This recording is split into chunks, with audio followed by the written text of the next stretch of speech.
영국과 한국으로 가는 이원 축구 방송 이건 김정용의 해축통신 시작합니다. 먼저 풋볼리스트의 김정용 기자와 인사 나누겠습니다. 어서 오십시오. 안녕하세요, 김정용입니다. 반갑습니다. 영국에 있는 이건 기자도 연결합니다. 이건 기자 안녕하세요. 안녕하세요. 영국 런던에 있는 이건입니다. 네, 반갑습니다. 이건 기자가 쓰신 책을 받으실 분들이 결정됐습니다. 직접 축하해 주시죠. 네, 정말 미리미리 축하 누가 받을지 아직까지 발표가 안 됐기 때문에 제가 말씀드릴 수는 없지만 일단 미리 축하드리고요. 손흥민 선수가 월드 클래스로 오른 성공 비결을 보시면서 큰 힘을 받으셨으면 좋겠습니다. 네, 축하드립니다.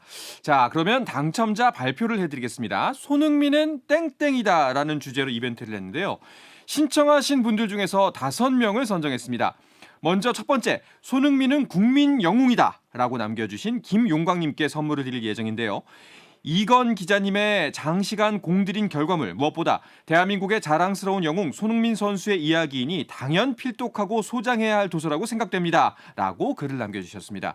자, 그리고 두 번째, 손흥민은 무엇을 해도 성공했을 것이다 라고 글을 써주신 김수연님께도 책 선물을 드리겠습니다. 손흥민 선수의 축구에 대한 진지한 접근이나 축구에 대한 태도와 준비 자세를 보면 많은 것을 느끼게 해줍니다. 끊임없는 노력으로 양발잡이의 경지에 오른 손흥민 선수를 보면 꼭 축구를 안 했어도 어느 분야에서도 성공하지 않았을까라는 생각에 이렇게 적었다고 하셨습니다. 자, 그리고 세 번째, 손흥민은 감동과 희망이다 라고 올려주신 위진웅님, 그리고 손흥민은 삶의 활력소다 라고 해주신 공병희님, 끝으로 손흥민은 선물이다 라고 해주신 류혜리님까지 5명께 이건 기자의 책 네버 다우트를 드리겠습니다. 당첨되신 분들과 책 수령 방법은요, 스포츠 홈페이지 청취자 참여란 선물 문의 코너에 공지사항으로 올려져 있으니까요, 확인 부탁드리겠습니다. 자, 다시 한번 축하드리고 이제 해축통신 본격적으로 본론에 들어갈까 하는데요. 이건 기자, 그동안 손흥민 선수 또 황희찬 선수 경기 연이어 다니느라 많이 바쁘셨을 것 같아요. 네, 그렇습니다. 그 컵 대회 시간이었는데 미국 시간으로 7일 오후, 한국 시간은 이제 8일 정도에 FA컵 3라운드 경기가 열렸습니다. 토트넘이 포트머스에 1대0으로 승리를 했고요. 손흥민 선수 풀타임을 뛰었습니다. 그리고 한 6시간 이후에 이어진 경기, 리버풀과 울버햄튼의 경기였는데 리버풀과 울버햄튼 2대2로 이겼습니다. 황희찬 선수 교체 투입됐는데 시즌 1호 골, 2대1을 만드는 동점골을 만들어냈고요. 이 경기는 비겼기 때문에 재경기를 치르게 됐습니다. 그리고 바로 어제였죠. 이번 시간으로 어제 노팅엄과 울버햄튼이 리그컵 대회 패전전을 치렀습니다. 1대1로 이기고 2대회는 비기면 바로 승부차기로 넘어가는데요. 승부차기에서 노팅엄이 울버햄튼을 4대3으로 승리를 하면서 준결승에 올랐습니다. 황희찬 선수는 선발 출전해서 80분을 좋아했습니다. 네, 황희찬 선수 골이 얼마 만인가요? 정말 한 11개월 만 아닌가요? 네, 황희찬 선수가 굉장히 어려운 시기를 보내고 있었고 네. 푸냐라는 경쟁자가 영입되면서 더욱더 이제 경쟁이 격화되지 않을까 우려가 컸는데 황희찬 선수로서는 굉장히 좀 희망적인 감독 교체 이후에 네. 그런 전망들이 좀 보이는 그런 최근 연기들입니다. 그렇습니다. 자, 그런가 하면 이번 주말에는 손흥민 선수의 또 김민재 선수까지 굉장히 중요한 경기 앞두고 있죠. 네, 그렇습니다. 김민재 선수 먼저 말씀드리면 14일 토요일 새벽 4시 45분에 중요한 라이벌전인 나폴리와 유벤투스의 경기에 나설 수 있을 것으로 네. 보이는데요. 1위가 나폴리, 그리고 승점 4점 차로 2위인 유벤투스의 경기이기 때문에 리그 우승을 건 대결이기도 하고 또 전통의 라이벌전, 거의 나폴리 입장에서 원수입니다. 원수. 네. 원수를 상대하는 경기고요. 손흥민 선수는 일요일에서 월요일로 넘어가는 16일 새벽 1시 30분에 북런던 더비 토트넘과 아스날의 유서 깊은 라이벌전에 나섭니다. 이것도 거의 원수죠. 네. 이건 또 토트넘 현재 5위라서 4위 진입을 위해서는 꼭 이겨야 하는 경기이기도 하고 아스널은 현재 선두죠. 네. 그렇기 때문에 굉장히 어려운 팀을 상대하는 최대 빅매치라고 할 수 있겠습니다. 그렇습니다. 이건 기자, 토트넘 같은 경우에는 부상 선수들이 빨리 돌아와야 할 텐데 현재는 어떤 상황인가요?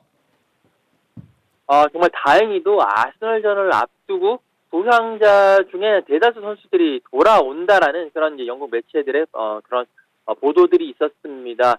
영국 매체들은요, 비수마 선수라든지 데안 클루세프스키 선수 그리고 벤탄쿠르 선수가 이번 아스널전에 돌아올 채비를 하고 있다라고 보도를 하면서 특히나 북런던 더비에 출전 가능성이 높은데 이 가운데서도 특히 클루세프스키 선수, 아무래도 공격에서 이 클루세프스키 선수가 있을 때와 없을 때 토트넘의 공격의 그런 질이 퀄리티가 달라지기 때문에 이 선수가 돌아오는 것이 큰 힘이 될 것이다 라고 전망을 하고 있습니다. 네. 자, 말씀하셨던 것처럼 토트넘이 현재 4위, 아니 5위, 이제 4위를 찾아오기 위해서는 아스날 반드시 잡아야 되죠. 네, 그렇습니다. 토트넘 입장에서 4위가 멀진 않습니다. 4위 맨체스터 유나이티드와 승점 차가 단 2점이라서 굉장히 눈앞에 있어요. 네. 다만 이제 토트넘은 아스널전 다음에 맨체스터 시티를 만납니다. 1, 2위를 연속해서 만나네요. 네, 그렇죠. 그리고 토트넘이 맨유보다 한 경기를 더 했기 때문에 사실은 맨유가 조금 더 앞서 있다고 볼 수 있거든요. 여러모로 볼 때 아스널과 맨시티 상대로 원래 토트넘 전력이면 2연패를 해도 뭐 이상하지 않지만 지금은 그러면 안 된다. 뭐 최소한 1승, 최대한 많은 승점을 따내야지만 4위 경쟁이 가능한 그런 상황이 됐습니다. 그렇군요. 그래도 이번 경기 뭐 토트넘 홈 경기로 치러지기 때문에 아무래도 유리한 부분, 좀 기대가 되는 부분이 있지 않을까요? 네, 그렇습니다. 아무래도 토트넘이 홈에서는 아스널을 만나면 최근 상당히 좋은 모습을 보여줬었습니다. 최근 홈에서 아스널을 만났을 때 3연승을 달렸거든요. 그렇기 때문에 이번 경기도 그런 부분에서 조금 심리적으로 우위에 서지 않겠느냐라는 그런 예상들을 하게 되어 있고, 특히나 이제 손흥민 선수 같은 경우에도 지난번 아스널과의 홈 경기 5월 12일에 열렸던 경기였는데 이때 3대 0으로 승리를 할 때 쐐기를 박는 골을 넣었습니다. 그렇기 때문에 상당히 손흥민 선수 자신감을 가지고 경기에 나설 것 같고요. 특히나 이번 경기는 계속 말씀을 드리지만 토트넘 입장에서는 4위권에 진입하기 위해서 가장 중요한 경기이기 때문에, 그리고 지난번 아스날 원정에서 1대 3으로 무기력하게 패했던 아픔을 겪었기 때문에 이 아픔을 서력할 기회가 될 것이다. 그렇기 때문에 토트넘이 뭔가 정신부장을 바짝 하고 나서지 않을까라고 생각을 합니다. 네.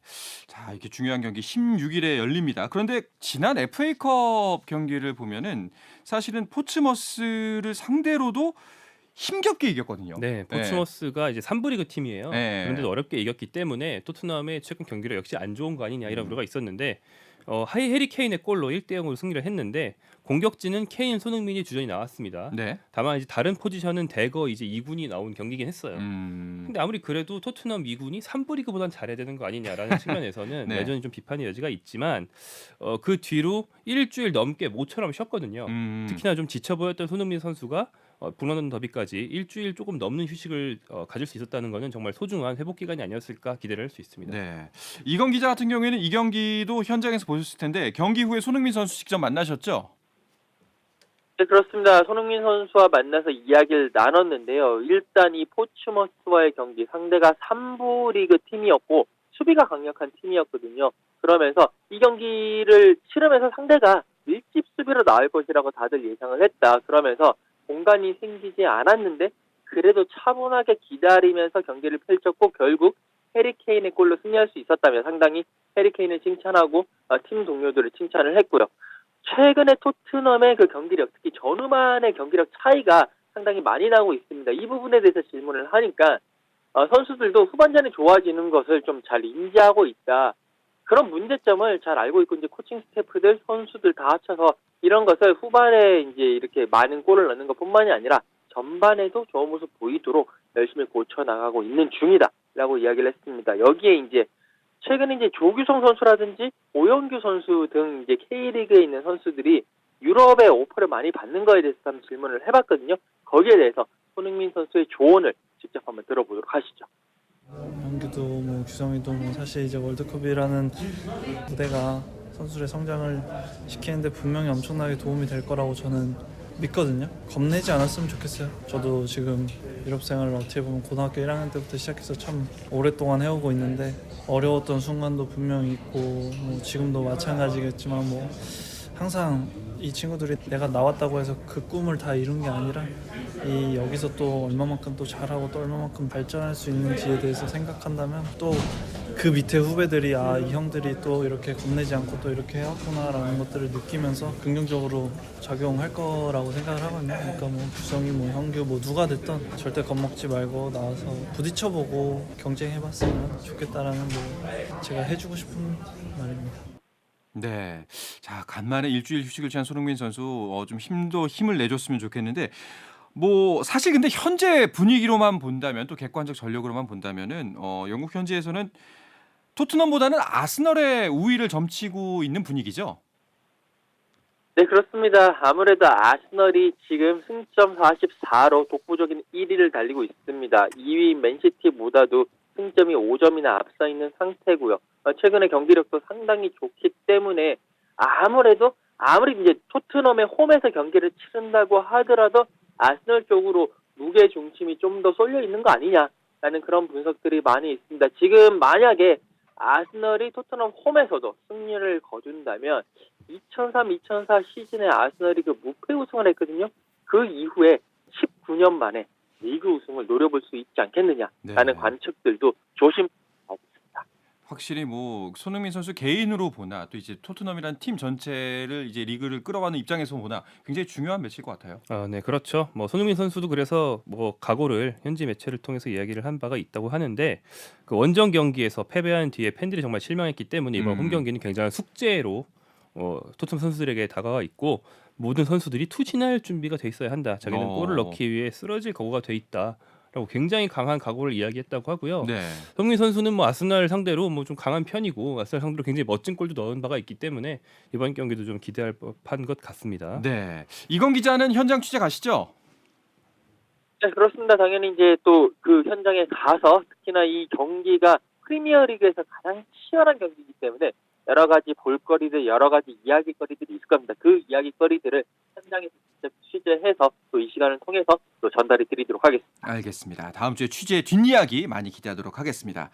자, 그러면 김민재 선수 이야기를 해볼까 합니다. 그 김종윤 기자, 지난 경기 같은 경우에는 전반 45분만 뛰고 교체가 됐어요. 네, 지난 9일 나폴리가 삼프도리아를 2대0으로 꺾은 경기였는데 전반 45분 동안 좋은 경기를 했는데 후반전 시작하면서 바뀌어서 우려가 있었어요. 네. 경기 후에 이제 스팔리티 감독이 얘기하고 이제 중계사에서도 밝힌 바로는 부상은 아니다. 하지만 부상의 조짐이 보여서 그래서 일찌감치 예방 차원에서 교체했다라고 얘기가 되어 있고요.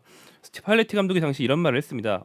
몇 달 동안 이 선수를 못 쓰게 되느니 지금 빼는 게 맞지 않았냐. 그러니까 내버려두면 부상이 될 우려가 있어서 뺐다는 얘기고 네.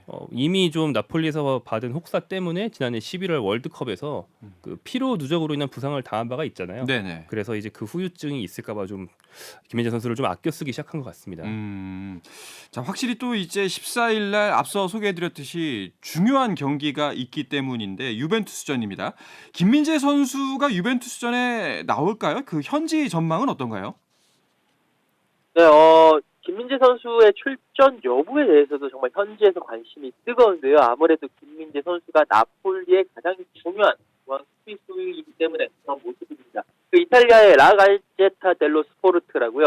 상당히 유력한 정말 큰 신문사가 있는데 이 신문사는요 김민재 선수에 대해서 뭐 종아리 통증이 있긴 하겠지만 그래도 유벤투스전은 나설 수 있을 것이다라고 긍정적으로 봤고요. 이 유벤투스전 출전을 위해서 스팔레티 감독이 예방 조치로서 김민재를 교체했기 때문에 그만큼 몸 상태가 준비가 되어 있고 충분히 유벤투스전에 맞춰서 회복할 수 있을 것이라고 예상을 했습니다. 네. 나폴리가 이제 우승을 하기 위해서는 숙적 유벤투스를 반드시 넘어야 합니다. 그렇기 때문에 아마 김민재 선수를 더욱더 중용하지 않을까 생각이 돼요. 네, 그렇습니다. 나폴리는 이제 디에고 마라도나 작고한 디에고 마라도나가 있을 때 세리아 우승을 2번 해본 뒤로 그 뒤로 우승이 없어요. 그러니까 마라도나 시절하면 일단 딱 생각해도 옛날이잖아요. 그렇죠. 네, 1990년대거든요. 80년대 90년대. 그 뒤로 우승이 없기 때문에 굉장히 오랜만인데 지금 우승을 노릴 수 있는 굉장히 좋은 위치에 있기 때문에 이번 경기 승리한다면 유벤투스 승점 차를 7점으로 벌릴 수 있습니다. 네. 이런 경기에선 수비에 기둔 김민재가 반드시 필요할 거고요. 김민재 선수는 또 이제 현지에서 한 인터뷰를 할 때 반드시 꺾고 싶은 팀이 어디냐 이렇게 물어보니까 또 센스 있게 우리 홈팬들이 제일 싫어하는 팀이 어디더라 생각한 다음에 얘기했는지 유벤투스라고 얘기를 한 바가 있어요. 그래서 더욱더 개인적인 동기부여도 있을 것 같습니다. 네, 자 나폴리 대 유벤투스의 경기 두 분의 예상도 좀 궁금합니다. 나폴리가 뭐 유벤투스 워낙 강팀이긴 합니다만 나폴리 만만치 않거든요. 어떠세요? 김정윤 기자부터. 네, 저는 나폴리 홈이기도 해서 네. 나폴리의 근소한 우세를 생각하는데 일단 설명 좀 해보면 전제 조건은 김민재가 수비를 잘하는데 공격수가 골을 넣어야 된다. 네. 왜냐면 유벤투스가 지난 8경기 동안 무실점이에요. 둘째로 월드컵 이후에 월드컵 나갔다 온 선수들 말고 오히려 푹 쉰 선수들이 공격진에 주로 있는데 이 선수들이 갑자기 부진해졌어요. 뭐 김민재와 함께 영입됐던 뭐 스타 윙어라고 평가받는 크바라치엘리아나 공격수 오시멘 이 선수들이 약간 부진에 빠져 있었기 때문에 부활해줘야 된다. 이게 선결 조건입니다. 알겠습니다. 이건 기자는 어떻게 보세요? 네, 저 역시 나폴리 쪽에 조금 더 무게 중심이 실리지 않겠느냐라고 생각을 하는데, 최근에 이제 월드컵 이후에 인터밀란 원정에서 나폴리가 졌거든요. 그 패배가 약이 되어서, 나폴리가 조금 더 이제는 힘을 낼 것 같다라는 생각이 들고요. 무엇보다도 개인적으로는 제가 그 경기 현장에서 취재를 가기 때문에 아마 승리를 하고 돌아올 것입니다. 알겠습니다. 이번 주말 손흥민 선수 그리고 김민재 선수의 경기로 좀 불타는 주말이 될 것 같다는 생각이 듭니다. 자, 그리고 이강인 선수의 이적설도 화제인데요. 이 이야기는 잠시 쉬었다가 와서 계속해서 나누겠습니다.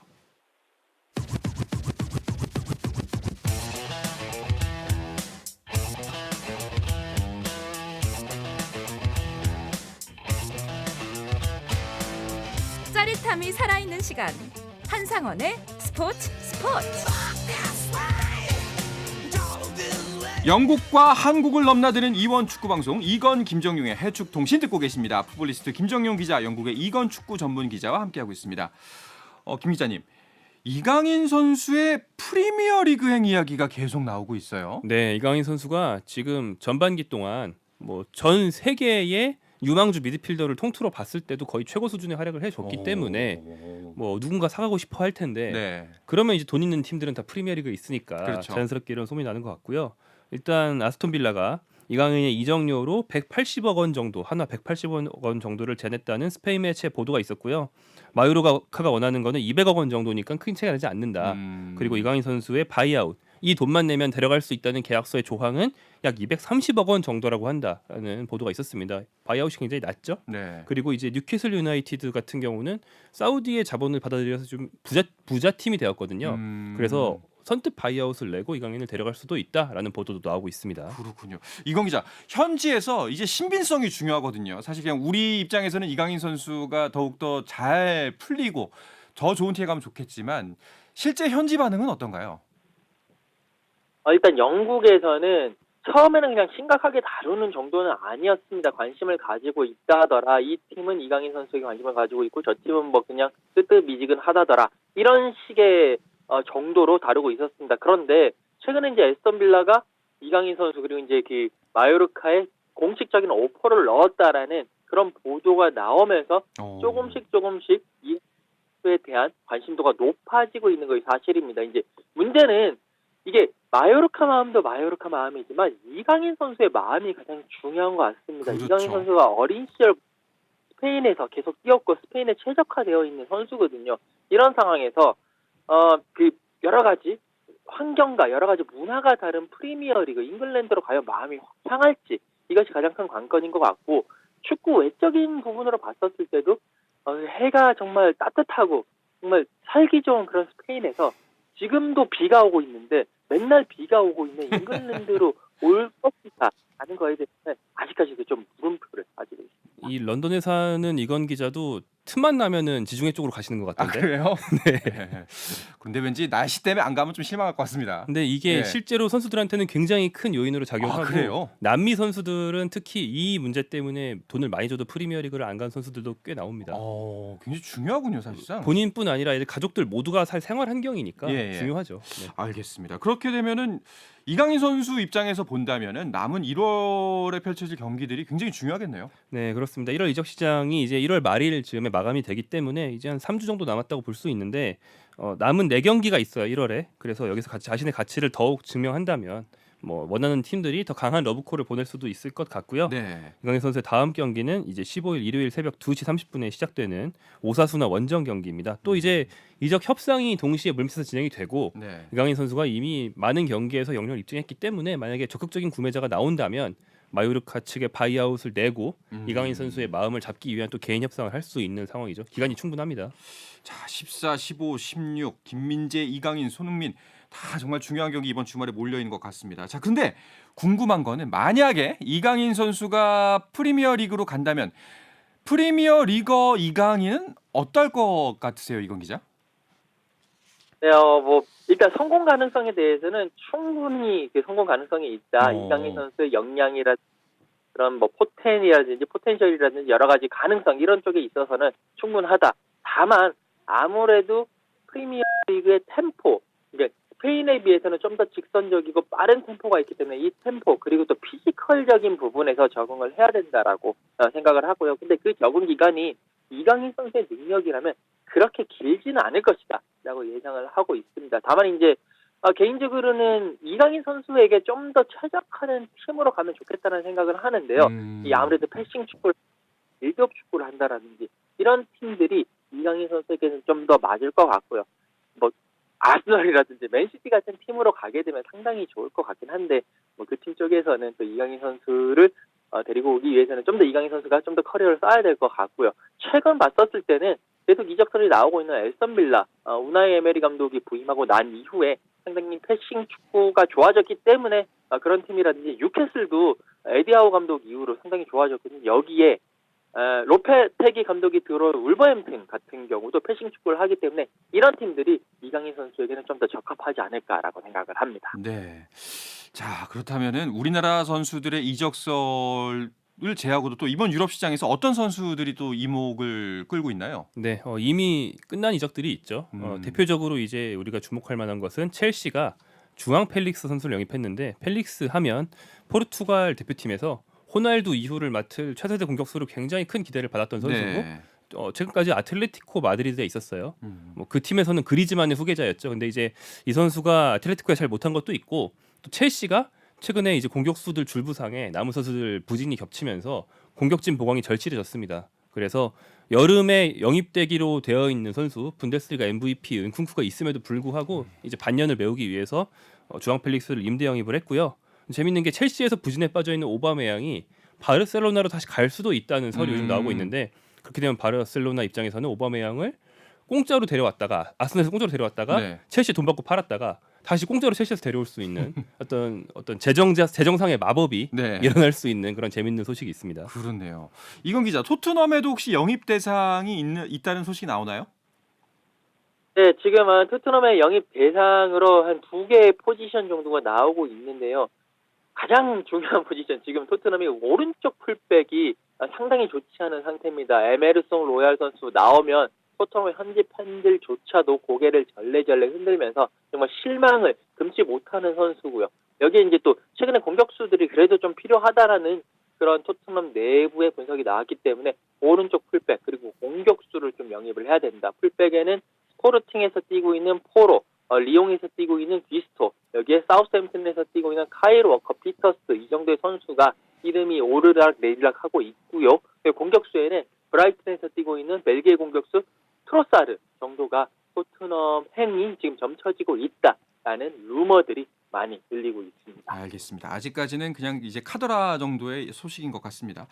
다른 우리나라 유럽파 선수들의 근황도 짚어주시죠. 네, 그리스 올림피아코스에서 한수밥을 먹고 있는 두 명의 황씨, 네. 황인범 선수가 먼저 이제 주목을 모았는데 리그 데뷔골을 넣었어요. 네. 컵 대회 데뷔골은 가자마자 넣었지만 리그에서는 이번이 데뷔골이었는데 왼발로 멋진 강슛을 성공시키면서 이제 컵 대회 포함 2호골을 득점을 했고요.